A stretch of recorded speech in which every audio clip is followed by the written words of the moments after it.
When Juan Trippe came to Seattle to sign the contract, it happened to coincide with the 50th anniversary of the Boeing Company, and he was the guest speaker at a large banquet downtown. And so he gave this speech on the 747.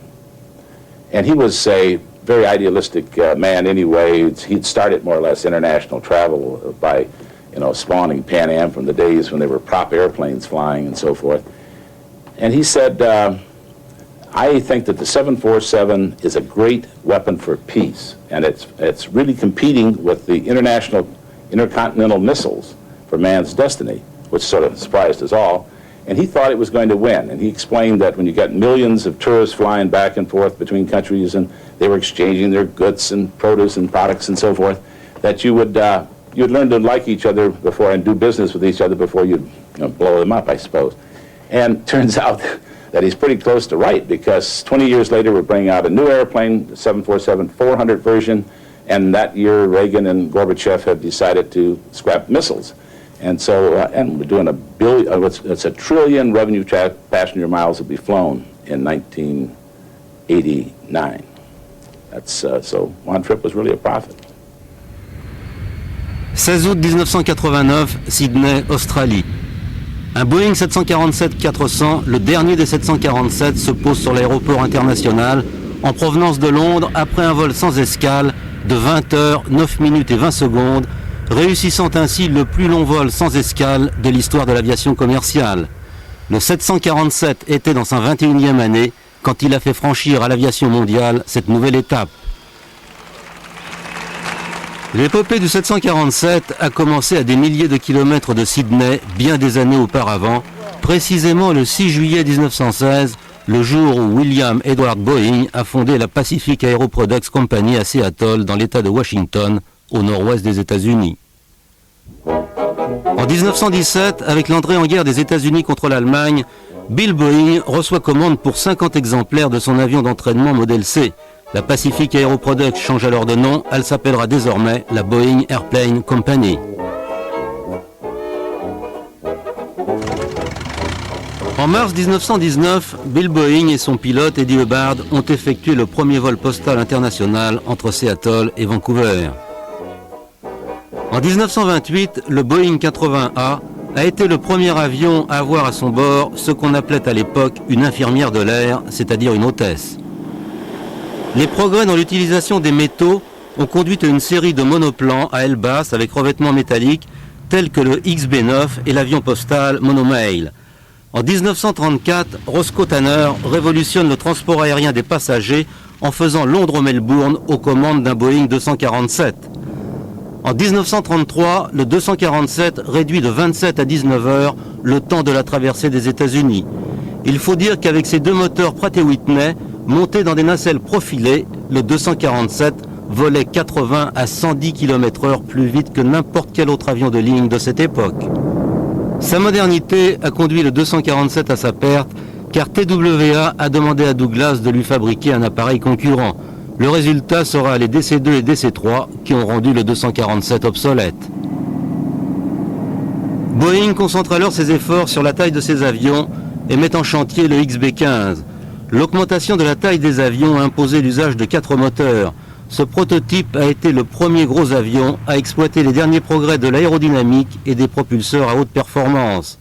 Un seul XB-15 sera construit, mais il a permis à Boeing de se positionner comme un constructeur de gros appareils. Lorsque Juan Trippe de la Pan Am a demandé à Boeing de lui réaliser un gros hydravion intercontinental, la firme de Seattle a adapté la voilure et les moteurs de son XB-15 sur un nouveau fuselage, donnant ainsi naissance au Boeing Clipper 314. Le Clipper pesait 37 tonnes et décollait avec 15 tonnes de carburant, de passagers et de fret. Il coûtait $700 000 et sa construction prenait 350 000 heures de travail. Juan Trippe croyait à la démocratisation des vols internationaux. Le Clipper a été une première étape dans ce sens. Sa distance franchissable et ses deux équipages qui se relayaient permettaient enfin des vols transatlantiques réguliers.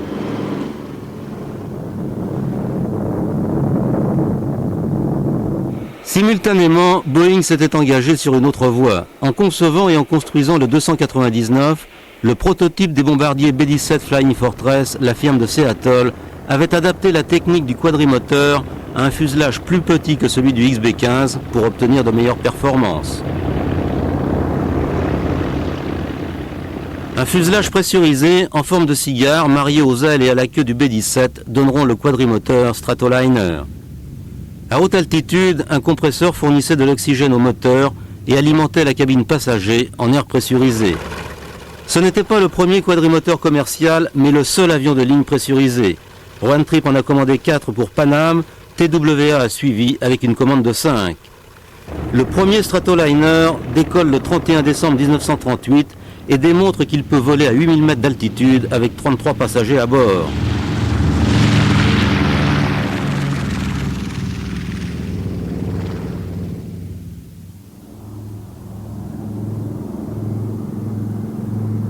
Cet avion très prometteur va rencontrer de grosses difficultés. D'abord, le crash du numéro 1 obligeait Boeing à l'équiper d'une arête dorsale pour améliorer sa stabilité. Ensuite, l'éclatement de la Seconde Guerre mondiale a entraîné l'arrêt des vols commerciaux internationaux.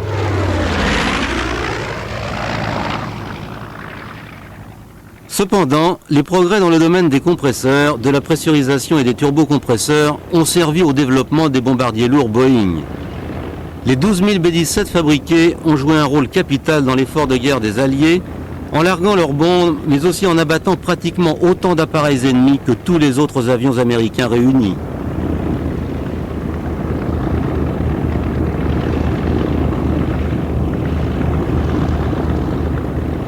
Ensuite est apparu le plus gros bombardier de la Seconde Guerre mondiale, le B-29 Super Fortress. Il avait un fuselage pressurisé. Cet appareil a largué la bombe qui a mis fin à la guerre. Au lendemain de la guerre, sa version transport, le C-97, allait donner naissance au Stratocruiser, le meilleur Boeing long courrier à moteur à piston. En 1945, William Allen, le nouveau président de Boeing, avait compris que sa compagnie devait à nouveau se tourner vers la production d'appareils civils et il décide de fabriquer 50 Stratoliners à $1 million la pièce. Le Stratocruiser était le nec plus ultra en matière de luxe à une époque où il n'y avait pas de billets bon marché. Le plus remarquable était son escalier en colimaçon qui menait au salon du pont inférieur. Là, on pouvait étendre ses jambes et se décontracter.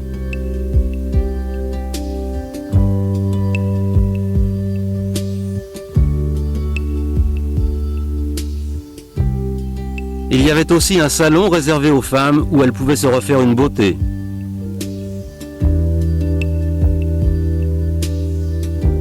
À cette époque, les principaux concurrents de Boeing étaient Lockheed et Douglas, mais la conception de leurs appareils, tels que le Constellation, datait d'avant-guerre. Il y avait encore d'autres avions sur les lignes internationales, l'Hermès britannique par exemple. Après la guerre, les voyages intercontinentaux n'ont pas eu le succès prévu par les experts et ces vols, de jour comme de nuit, sont restés un luxe réservé à un petit nombre de privilégiés. En mai 1952, le Comet, construit par la firme anglaise De Havilland, est mis en service entre Londres et Johannesburg. Mais il va rencontrer beaucoup de problèmes avant de pouvoir effectuer des vols transatlantiques.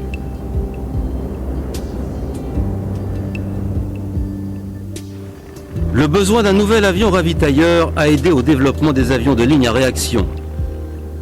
Le vieux Boeing KC-97 convenait parfaitement au ravitaillement des avions à hélice, mais il était trop lent pour s'accoupler sans difficulté aux nouveaux bombardiers intercontinentaux à réaction de Boeing.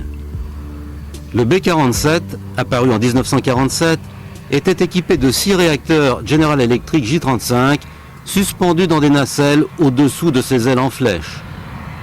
Le concept de défense globale imposait des rayons d'action énormes, une obligation largement intégrée par les nouveaux B-52 Stratofortress. Mais pour que ce concept soit applicable, un système de ravitaillement en vol efficace était indispensable. Une fois de plus, Boeing décide de relever le défi. Du jamais vu, voilà ce qu'était le Dash 80. Ce prototype à aile basse en flèche, propulsé par 4 réacteurs Pratt & Whitney J3 suspendus dans des nacelles, est à l'origine de 2 appareils différents. D'abord le KC-135, un avion ravitailleur strictement militaire, mais aussi le Boeing 707, le premier long courrier à réaction américain. Très vite, le 707 s'est retrouvé en concurrence avec le DC-8 de Douglas. Le trafic aérien de passagers s'est mis à progresser de 12% par an et Douglas a sorti une version allongée de son DC-8 pour répondre à l'augmentation de la demande. Il était difficile d'allonger le 707, mais encore une fois, la chance est intervenue sous la forme d'un appel d'offres de l'US Air Force pour un gros porteur, le C-5A. Boeing, toujours prêt à fabriquer des avions plus gros, s'est lancé dans cette compétition. Cette animation montre les différents stades du concept. Pour ce projet déclaré priorité absolue, une équipe de 500 personnes est immédiatement mise sur pied en juin 1964. Il ne faudra que 4 mois à Boeing pour soumettre un projet détaillé à l'US Air Force. Avec son expérience des avions lourds, les pronostics donnaient Boeing gagnant devant ses concurrents, Douglas et Lockheed. Mais un an plus tard, en septembre 1965, le coup près tombe. Boeing était trop cher et Lockheed remporte le contrat pour la fabrication de ce qui allait devenir le C-5A Galaxy. Ce choix, qui a été une gifle pour Boeing, allait jouer un rôle déterminant sur l'avenir des avions de ligne à réaction. You know, when you're competing on something as large as the C-5A, if we had won that contract, it would have absorbed a great deal of our energy, and we probably would not have gone forward with the 747 at that time. It would have been later. However, the fact that we lost it, and that released a fair amount of energy and resources to do something else, we were anxious to get moving, and it, in a sense, probably accelerated our going into the 747, which it turned out to be a very attractive decision. La conception du 747 s'est faite en concertation avec les compagnies aériennes du monde entier. William Allen, le président de Boeing, a donné le feu vert au projet alors qu'il n'y avait encore aucune commande ferme.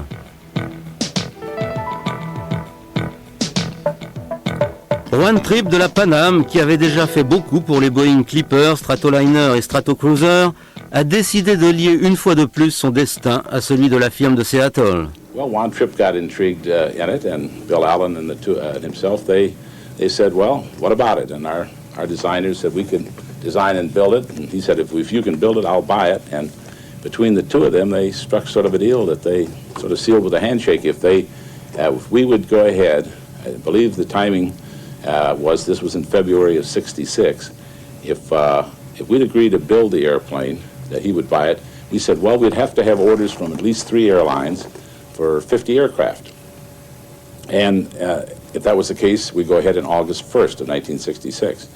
At that time, we did not have signed contracts, I believe, for the 50, but we were close enough and we were already enraptured with the concept, so we went ahead. I believe that Juan Trippe, in order to ensure that we were serious about it, more or less bet Bill Allen $10 million that he wouldn't go ahead. It wasn't so much a bet. I think it was a if you didn't do it, you'd have to pay the money. But we did go ahead, so we didn't have to pay the $10 million.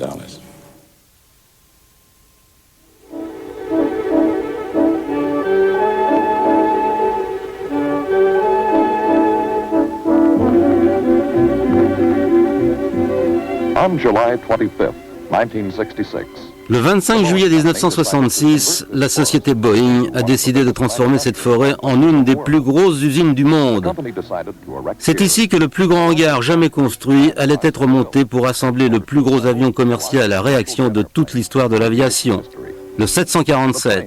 Haut de 6 étages, long de 70 mètres, d'une envergure supérieure à un terrain de football et plus de 2 fois plus gros que le 707. Le premier exemplaire devait être construit en 31 mois. With a wingspan wider than a football field, 2 1/3 times larger than a four-jet 707. And the time? For the first plane, only 31 months from go-ahead to rollout. But for the factory, mais pour l'usine, les délais étaient encore plus brefs. 9 mois jusqu'à la fabrication de la première pièce du premier avion.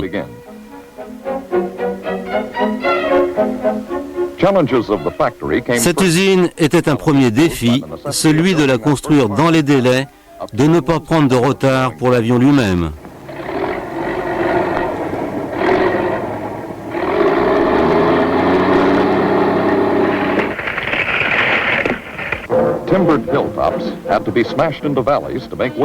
Ces collines boisées ont dû être rasées pour laisser place à l'usine. Il a d'abord fallu faire disparaître 60 hectares de broussailles et d'arbres.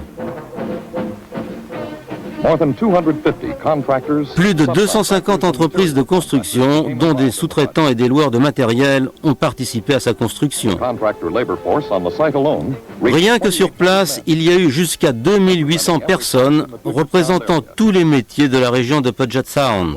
As far as a financial risk or a business risk, it was, you'd have to say it was awesome, I guess, because obviously what the money it took to develop, design, and build the prototype airplanes and then build a production rate up was far in excess of the net worth of the entire company. So we were betting the company on the success of the airplane. The railroad, second steepest in the nation. Il n'y a aux États-Unis qu'une seule voie ferrée plus raide que celle-ci. Les trains franchissent les 150 mètres de dénivellation entre Puget Sound et l'usine en moins de 5 km.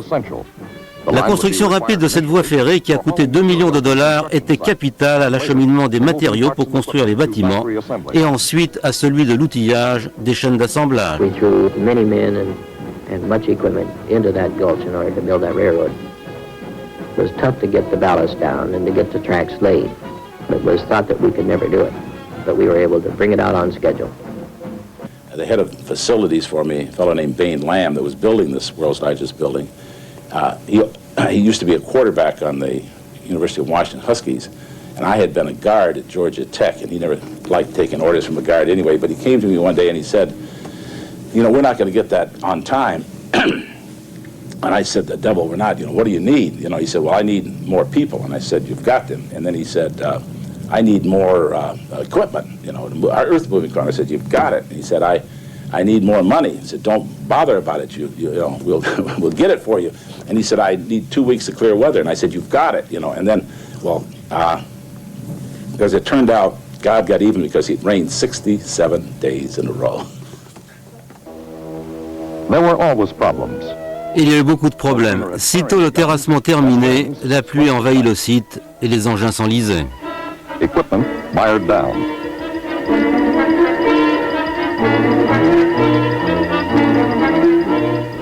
We found that this glacier till that is so hard also turned to grease. We couldn't work, obviously, in the mud, so we paved about 100 acres under the buildings.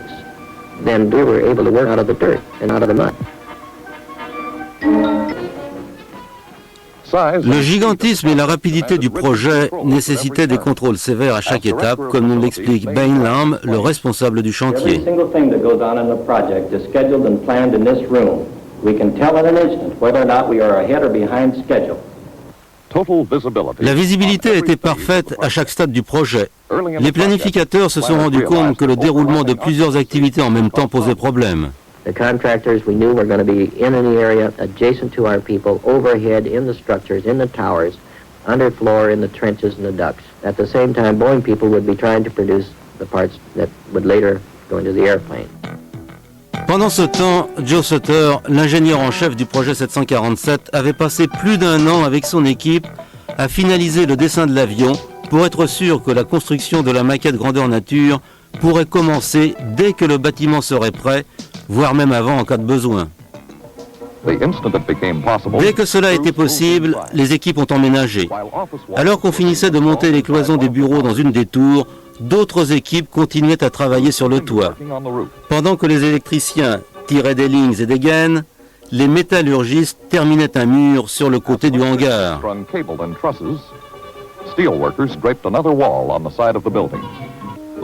Le local pour la maquette grandeur nature devait être prêt au milieu de l'hiver en janvier 67. We realized early that we were not going to be able to turn over a completed facility. It would be not heated, would be wide open on one end.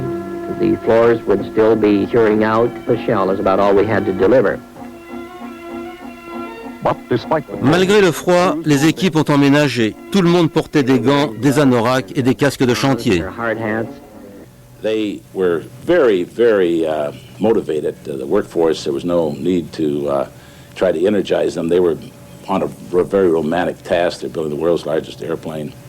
And they would, we had people that would drive all the way from Tacoma, which is, 70 miles away, to get to Everett to work on the aircraft. They had an enthusiasm that welled up, and finally someone coined the word that they were the Incredibles. And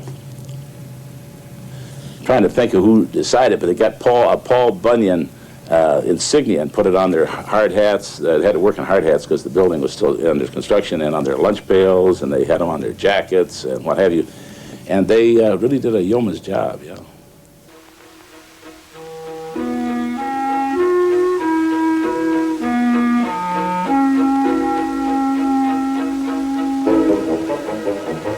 It was incredible. And the C'était vraiment incroyable. Ils méritaient bien leur nom.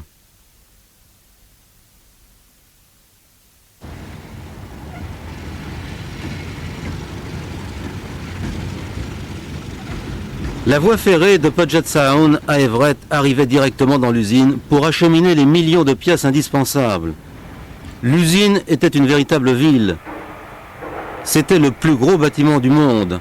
Un des toits recouvrait 2 hectares d'un seul tenant. Des milliers de personnes y travaillaient. Il y avait un restaurant et même un hôpital.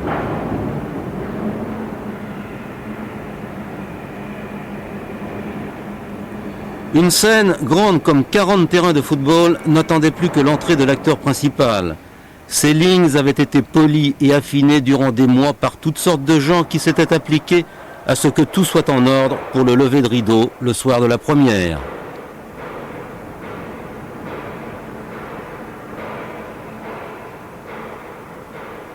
The whole job started way back down the line when engineers were still looking at paper airplanes and models, and wind tunnel testing began. Our people devote literally thousands of hours of their time, and both on paper and in the wind tunnel, to minimize drag, because drag is money. Drag costs weight, drag costs fuel. Au début des études, Joe Sutter et son équipe ont testé près de 50 formes différentes, dont celle-ci à aile médiane et fuselage à 2 ponts. Des millions de dollars ont été consacrés aux essais en soufflerie. Tous les paramètres aérodynamiques ont été mesurés et enregistrés.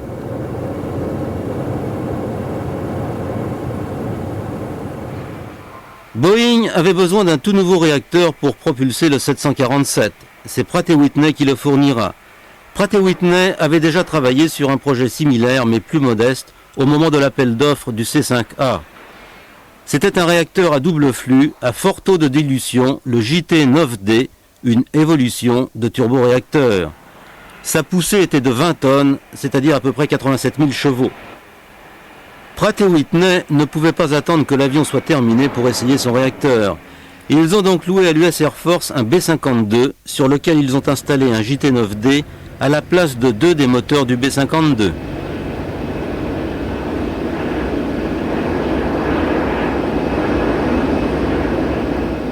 Pendant son programme d'essai, le B-52 est monté à plus de 15 000 mètres et son propulseur a été jugé opérationnel même dans les pires conditions.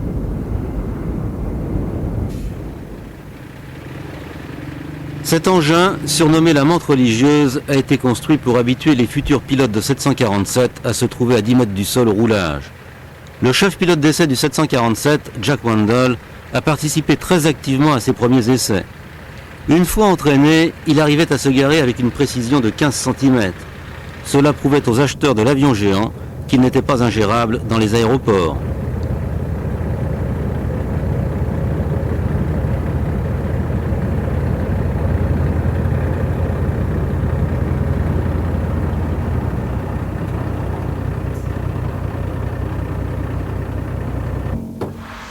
L'évacuation d'urgence d'une hauteur inhabituelle a aussi été envisagée très tôt au moment de la conception de l'avion.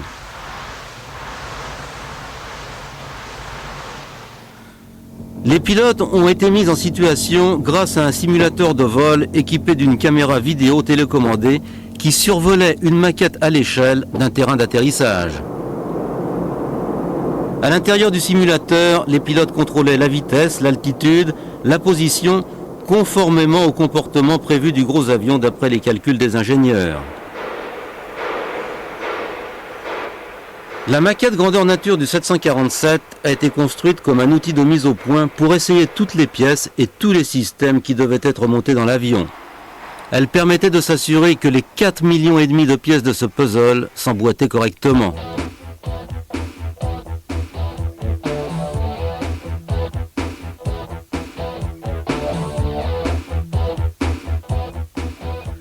Les pièces provenant du monde entier, leur assemblage posait des problèmes logistiques extrêmement complexes. Il fallait être sûr que chaque élément serait à sa place au milieu des 20 hectares de l'usine d'Everett. As you know, there's literally millions of pieces in the airplane and parts, and they were coming from almost all of the 50 states and 17 foreign countries, and so that you had a tremendous logistics problem to get all of these designs and parts and schedules to mesh to bring together a line that was finally going to end up to being building a 747 every 3 days, roughly. They're on a 7-a-month schedule, and we work, as you know, 22 days a month. So it was a tremendous, problem and complexity, and computers weren't really available in the same dimension they are now, and so we were doing a lot of this with older techniques, and so it was an awesome job to keep track of the parts and make sure everything got designed right and tested and put into the airplane.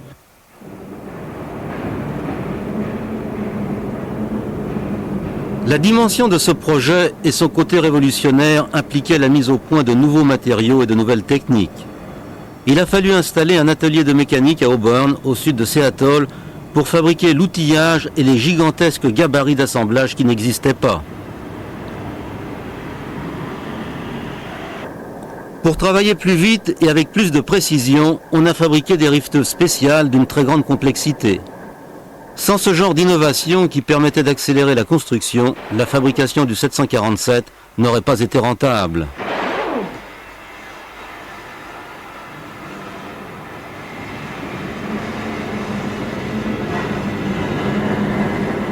Voici le moment fatidique. Le premier 747 est en cours d'assemblage. Son nez vient d'arriver de l'usine Boeing de Wichita. On place ensemble les grosses pièces du puzzle qu'il représente. L'heure est maintenant venue d'essayer les systèmes mis au point sur le papier des mois auparavant.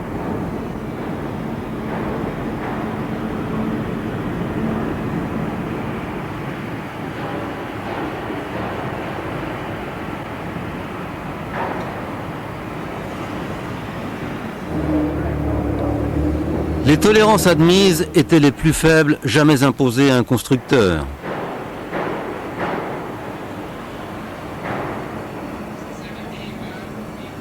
Dans l'usine, la tension monte. Ces gens se sont entièrement consacrés à ce projet. Le 747 numéro 1, constitué de milliers d'éléments différents, commence à ressembler à un avion.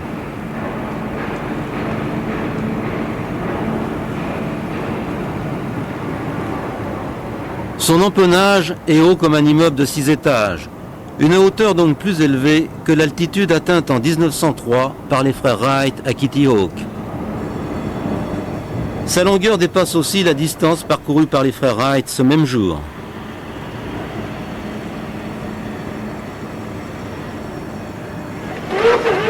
Une fois le fuselage et les ailes assemblées, sa construction est loin d'être terminée. Il y a dans un 747 225 km de câbles. La plupart doivent être posés à la main. Il a fallu en tout 75 000 plans et les instructions de montage devaient être suivies à la lettre. Le système hydraulique du 747 est conçu en vue de la sécurité. En cas de panne, des circuits de secours compensent les déficiences des autres. Le montage de toutes ces pièces, dans les délais, a représenté un travail colossal.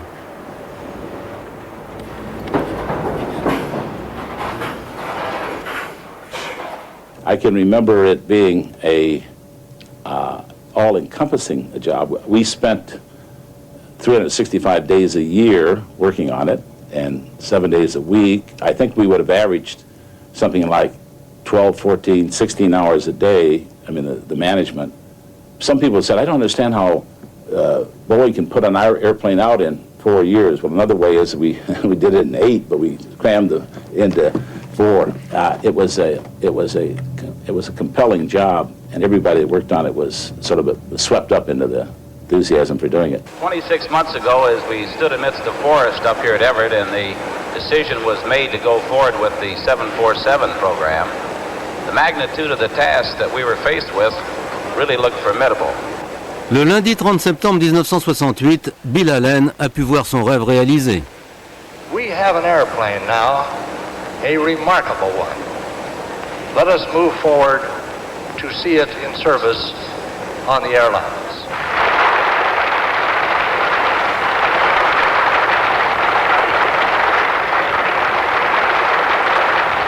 And now, Mal, let's see the airplane. Pour Malcolm Stamper, c'est l'heure de vérité.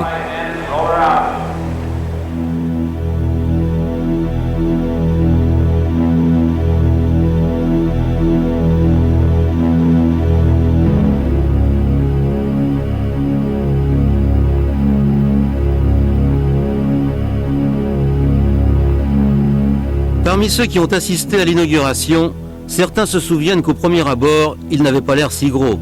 En tout cas, tant qu'il était loin.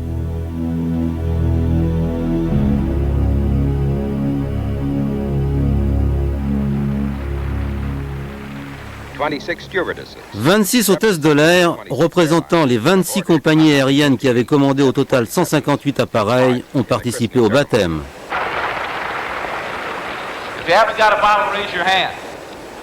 Ce baptême a peut-être été la chose la plus difficile à organiser pour Malcolm Stamper. All right, now we're going to christen her, as you know, on the count of 3. Don't do it yet, but on 1, you're going to pick the bottle up. 2, over our shoulders. 3, all the way down. Okay? Now the cadence, don't break it yet. The cadence is going to be 1, 2, 3. Got it? Okay, wait.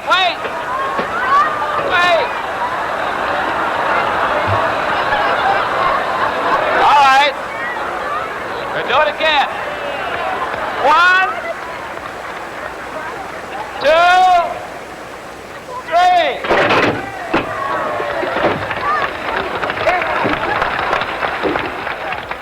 Magnificent. Well done. The 747, in order to get it ready for the traveling public, we really torture the planes. We build 2 airplanes that we destroy in the process. One of them we call a fatigue test airplane, and we actually put it in a harness and fly it for the equivalent of 30 years, let's say, 60,000 hours, and we make it take off and land and so forth and so on over and over again. And anything that fails or breaks over time, we fix and then put it into the production line, the improvements.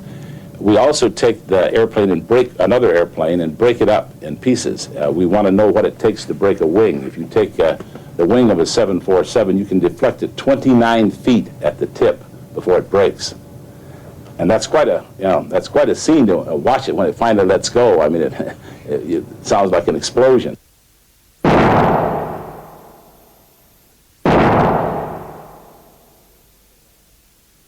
We break the tail off. We go through a complete destruction of the airplane, finding its real strength. We have all sorts of difficult tests. We'll take the 747 and purposely drag its tail on the runway to make sure that it will take off in that mode if the pilot over-rotated the airplane. The VMU tests determine the maximum performance of the aircraft in the takeoff configuration. They're performed by placing the tail section of the aircraft in contact with the runway until the airplane lifts off. The speed at which it lifts off is called the minimum unstick speed, or VMU. So the VMU then determines basically the takeoff performance of the aircraft. It also determines the ability of the airplane to tolerate inadvertent abuse. In the case of the 747, it's impossible to abuse the airplane enough so that it doesn't lift off cleanly with very good flying qualities. We actually do a rejected takeoff test where we lock the brakes and freeze out the anti-skid devices. What happens is the brakes are locked, so the tires actually burn off, and it actually burns the wheels off, and it sits finally, and it catches fire. And you have to sit in the plane for 5 minutes without touching it. The fire trucks are there to see if passengers are there that have time to get off, and then you're allowed to put out the fire. We pay the pilots a little extra for this. During these high-speed flutter tests, the airplane was shown to be highly stable, and we reached maximum Mach number speeds of 0.99, which is 99% of the speed of sound, and as high as 685 miles per hour, true airspeed. The 747 has a landing gear that is forgiving, and whereas that rate of sink in another airplane might have felt like a moderately hard landing, the 747 it will feel soft. I think it's a very forgiving airplane on landing. On all our airplanes we have a system on the connected to the brakes that makes it possible for the pilot to apply brake pedal and not worry about skidding the wheels and then blowing some tires. This protective system is on all our airplanes, and on all our airplanes we demonstrate the operation of the airplane during landings and during refused takeoffs, with the system working and with it in various failure conditions. One failure condition is with two wheels not connected to the anti-skid system, and then we also check it with all wheels not protected with the anti-skid system and try to show performance of the airplane under these conditions.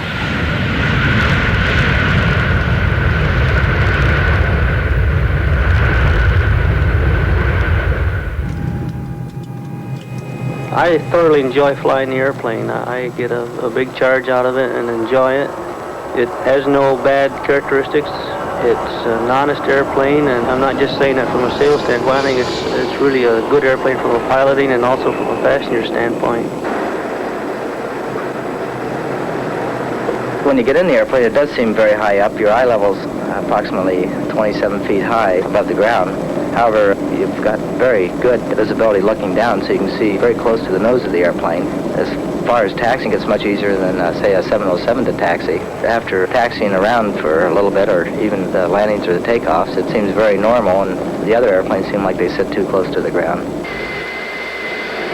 After a time, you become pretty well convinced that you've found all there is to know about an airplane. That is, you and your own people do. And when you welcome the FAA administrator, the man that's bringing that vital paper in his pocket, you know you've hit pay dirt.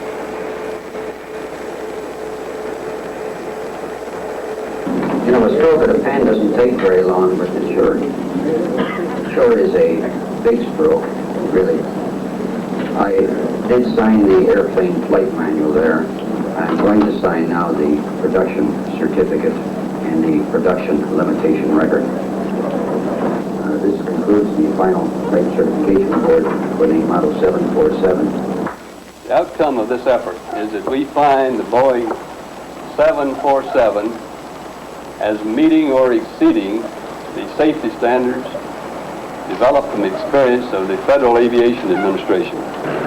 As a result of this effort, which included some 1,500 hours of test flying, we are convinced this airplane meets or exceeds the standards for safety evolved in civil aviation history. We therefore recommend the Boeing 747 receive the FAA Type Certificate.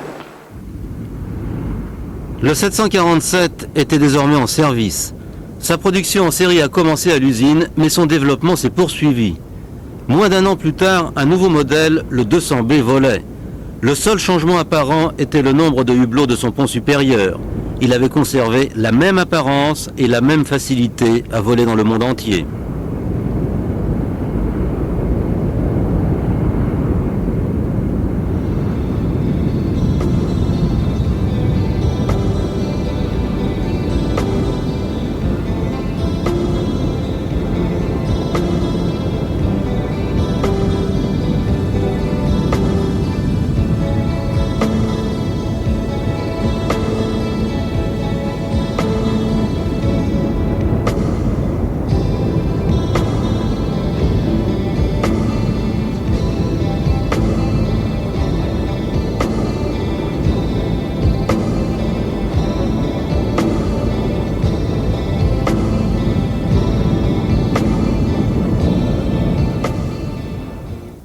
Avant sa production, il a fallu penser au service à bord et à son aménagement intérieur. Les demandes des différentes compagnies étaient très variées.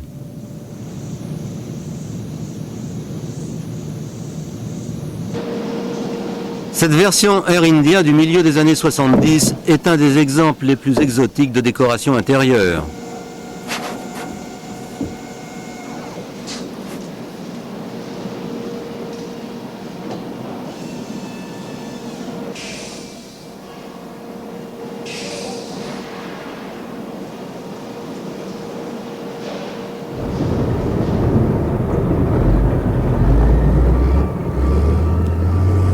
Pour être peints, les 747 sont remorqués et passent par-dessus une route proche de l'usine d'Everett pour aller jusqu'à la cabine de peinture. Cela est très surprenant pour les automobilistes qui ne sont pas de la région.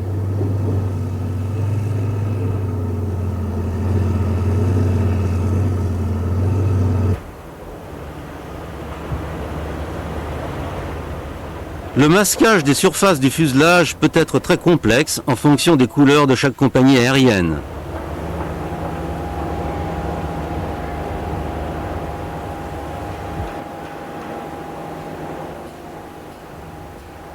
Il faut près de 300 litres de peinture pour un appareil dont le dessus reste blanc. Certaines compagnies demandent plus de décoration que d'autres. En première classe, la décoration peut être simplement fonctionnelle ou extrêmement romantique.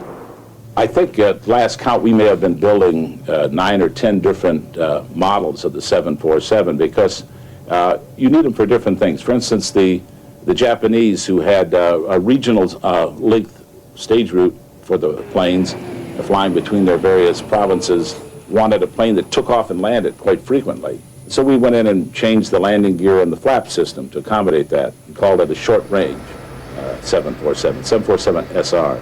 People wanted to fly freight and passengers, and so we made a part of it. We put cargo doors on the side and allowed them to, put large containers into the aircraft. We had people that wanted to fly nothing but freight. So we built freighters where we open the nose of the airplane up and you can load these 8 by 8 foot containers that would be the size of a huge truck trailer into the aircraft and fly it. And that has become a large business. We had a plane, the Pan Am wanted to fly longer distance, farther and faster. So we wanted one that would climb higher and have higher speeds. And so we built an SP, Special Performance it was called, and we took a section of it out, so it was a shorter airplane.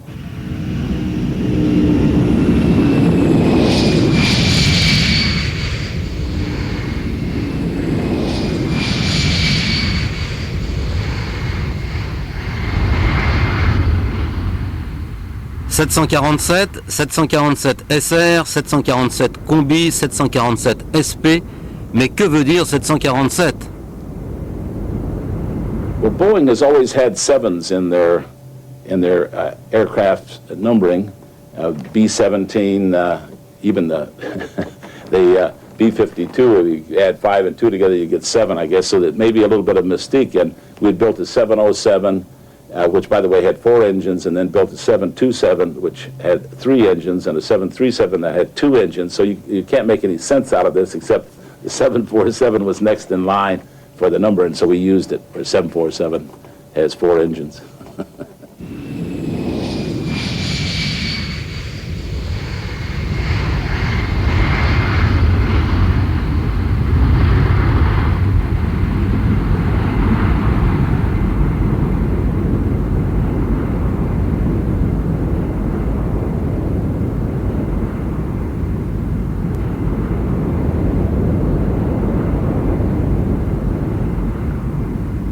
Le 747-300 est entré en service en 1983.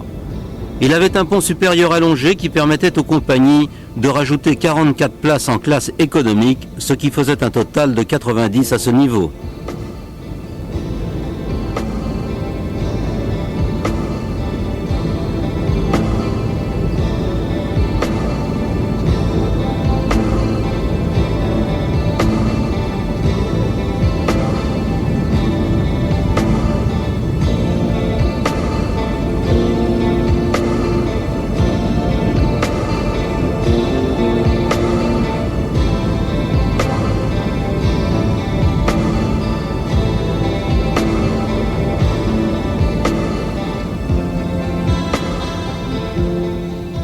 À ce jour, plus de 800 millions de personnes ont volé en 747.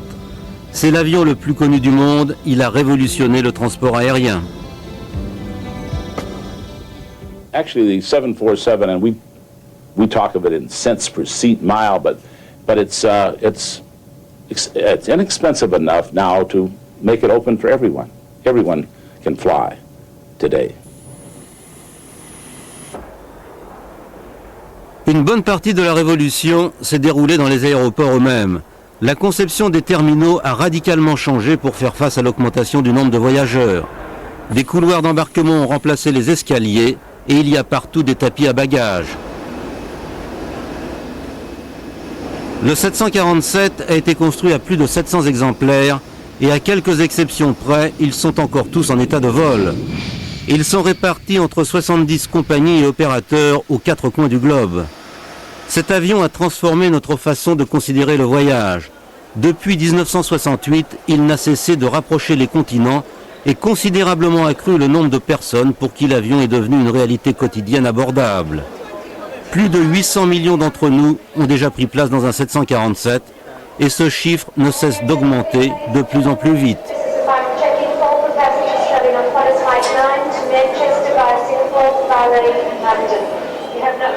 Pendant le développement du 747, on s'inquiétait du risque de surcharge des aéroports et de la résistance des pistes. Il a fallu du temps pour trouver des solutions satisfaisantes pour les passagers. Certains continuent à se plaindre. Pour les pistes, le 747 n'a pas été un facteur d'usure plus important que le 707.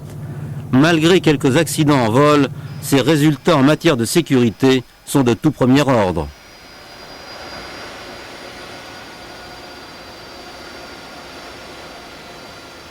What started out as our greatest risk turned out to be our greatest reward. The 747 has been a marvelous product for Boeing and for the flying public. It's exceeded our fondest expectations. It's been very effective for us, profitable for us. It's allowed us to have the resources, if you will, to gain the resources to build new airplanes, the 767, the 757, very advanced designs. It's allowed us to put those kinds of improvements back into the 747, and as you'll notice, it has winglets on it now, and of course, if you could get inside the electronics, you'd find it was all digitized, very modern aircraft. So it's what looked like a really big gamble turned out to be a really big gain. Le 747-400 comporte de nombreuses améliorations par rapport aux versions précédentes. La poussée de ces réacteurs atteint maintenant plus de 25 tonnes, que ce soit avec des moteurs Rolls-Royce, Pratt & Whitney ou General Electric. Son rayon d'action est de 13 000 km, ce qui lui permet de voler sans escale de Los Angeles à Hong Kong ou de Londres à Tokyo ou de Singapour à Londres. Ces winglets réduisent sa consommation de 3%, ce qui améliore d'autant son rayon d'action. Son électronique digitale simplifie son pilotage. Un équipage réduit à 2 peut désormais piloter cet avion sans plus de fatigue. L'utilisation de nouveaux matériaux a permis d'augmenter sa résistance et de diminuer son poids.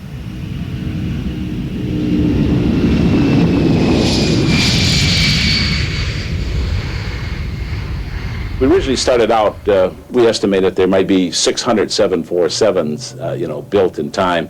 And of course, we were not very visionary because we will roll out the 747th this year, and we've sold over 800 of them. And of course, we will sell undoubtedly well over 1,000 of them before we're through with it. On est habitué à voir le 747 dans le ciel depuis plus de 20 ans. Tout porte à croire qu'il a encore une longue vie devant lui. C'est un avion fait pour durer. The 747 was a great challenge for me, obviously, and as I look back on a career full of interesting and wonderful challenges, it's the number one task I've ever had to do, and it was a thrill to be a part of it. Bill Allen, I pleased with the confidence he had in putting me in charge of it. I worked with a fabulous group of people in designing and building it. It's been a wonderful experience. La poignée de main entre Bill Allen et Rowan Tripp en 1965 s'est avérée rentable. Et de quelle façon? I think if Bill Allen and Juan Tripp, and I assume they're looking down from heaven at us now, are saying, well, I told you so. I mean, they both were guessing this. I mean, it's what we thought was a great risk for those fellows, they were just smarter than we were. They knew it was going to work.